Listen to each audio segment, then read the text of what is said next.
Well, hey everybody, and welcome back to the Daily Drive, where our goal is to know Jesus a little better so we can live like him a little more.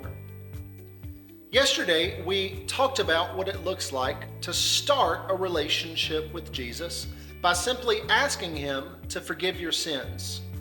Guys, Mark chapter 2 is really clear. Jesus has the authority to forgive you and to forgive me. I hope today that you've received that type of forgiveness so your relationship with God can be mended and it can be healed. Today, I want you to see that your relationship with Jesus actually has implications for the kind of relationships you have with other people. At the very end of Mark chapter 1, there's a story about a man with leprosy who came to Jesus. He got down on his knees in front of Jesus and he begged Jesus to make him clean.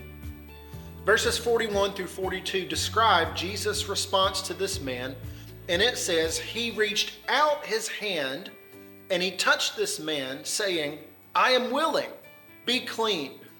And immediately the leprosy left him and he was cleansed. Now, you've probably never seen someone with leprosy, but it was a terrible skin condition.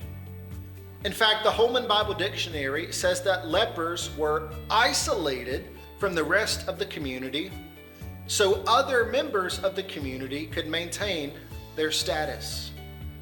These people didn't just live in isolation, though.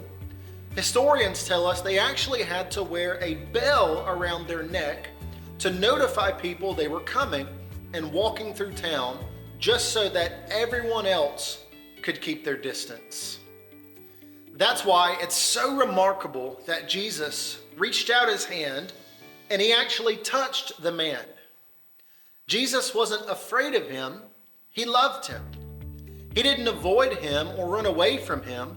He actually moved toward him and made physical contact with him. Here at the Daily Drive, our goal is to know Jesus a little better so we can live like him a little more. And as we think about how Jesus treated people in their lives, I want us to think about how we treat people in our lives. When there are people who are different, when there are people who are unpopular, when there are people who are not quite right, do you avoid them or do you move closer to them? I want to challenge you this week to reach out to that person in your life. Offer to take them to lunch because you know they're not invited to anything.